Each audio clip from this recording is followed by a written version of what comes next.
A US F-35 fighter jet made an emergency landing at a U.S. air base in the Middle East during combat operations against Iran, according to U.S. military officials on March 19, 2026.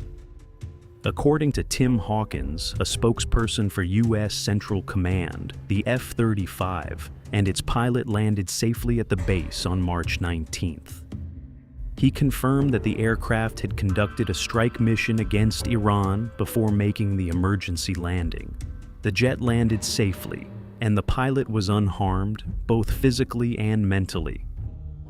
The incident is currently under investigation, according to a report by CNN, citing two anonymous sources.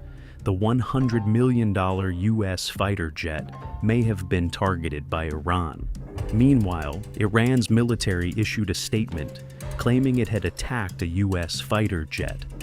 However, the United States has not yet responded to these claims regarding the F-35. Since the start of the conflict on February 28, 2026, several U.S. military assets have reportedly been targeted by Iran. These include 12 advanced MQ-9 Reaper drones. In addition, U.S. officials stated that 5 KC-135 refueling aircraft were destroyed by Iranian missiles at a military base in Saudi Arabia. However, these reports have not yet been fully verified. During operations against Iran, both the United States and Israel have deployed many advanced aircraft, including numerous F-35 jets. So far, no F-35 has been confirmed shot down by Iran. Other U.S. aircraft have also been suspected of coming under attack. On March 1, 2026, 3 F-15 Strike Eagle fighter jets were reportedly shot down by Kuwait's air defense system. At the time, the United States claimed the incident was accidental. All 6 pilots survived, although rumors suggest the aircraft may have been targeted by enemy forces. Regarding casualties, as of March 20, 2026, at least 13 U.S. soldiers have been killed and around 200 wounded. In Iran, more than 1,440 civilians have been killed, and approximately 18,550 injured as the war enters its 3rd week. U.S. Minister of War Pete Hegseth stated that the objectives of the war have remained unchanged since it began on February 28th. He said the U.S. has carried out at least 7,000 strikes on targets inside Iran, destroying 40 Iranian mine-laying vessels and 11 submarines. He added that the goals of the war align with statements previously made by U.S. President Donald Trump to eliminate Iran's missile capabilities, destroy weapons production facilities, weaken its navy, and prevent Iran from developing nuclear weapons in the future.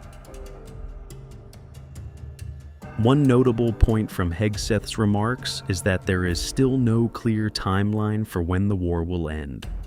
On March 19, 2026, Donald Trump was asked whether he planned to deploy additional troops to the Middle East. He responded that he currently had no such plans, but if he did, he would not disclose them to the media. Chairman of the Joint Chiefs of Staff, General Dan Kane, stated that U.S. forces continue to strike deeper into Iranian territory every day to achieve their objectives. However, he acknowledged that Iran still has the capability to launch missile counterattacks and entered the war with a large arsenal. Although Trump did not confirm additional troop deployments, reports from Newsmax and Anadolu on March 20, 2026, indicated that the USS Boxer and the 11th Marine Expeditionary Unit departed the Pacific coast ahead of schedule. Navy and Marine personnel were also ordered to cut short their leave to deploy quickly. According to these reports, around 4,000 troops will be deployed aboard 3 large naval ships. USS Boxer, USS Portland, and USS Comstock. When they joined forces with the USS Tripoli, the total number of troops could rise to 8,000, along with 6 amphibious assault ships. This suggests that the United States is preparing to deploy at least 8,000 additional troops to the Middle East for operations against Iran. The conflict is intensifying, and the situation in the Middle East is becoming increasingly unstable. Iran has launched drone and missile attacks against multiple countries, including Israel, Jordan, Iraq, and several Gulf nations. These attacks have not only targeted U.S. military bases and caused infrastructure damage, but have also disrupted aviation systems and global markets. Among Gulf countries, the United Arab Emirates has been heavily affected. Iran has also formally demanded compensation from the UAE, accusing it of allowing the United States to use its territory to launch attacks against Iran. According to Reuters on March 19, 2026, Iran submitted a complaint accusing the UAE of supporting U.S. military operations and demanded compensation under international law. Iran's ambassador to the United Nations stated that the UAE's actions violate international law and that the country must take full responsibility and pay for damages and losses. So far, the UAE has not issued an official response. Notably, Iran and the UAE have been longtime trading partners, but relations have significantly deteriorated following U.S.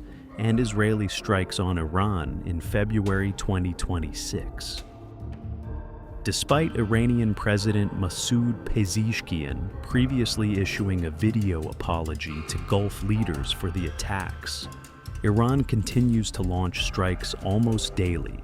Some countries have already set red lines, warning of possible military retaliation if Iran crosses them, particularly Saudi Arabia. Thank you for watching, and see you in the next video.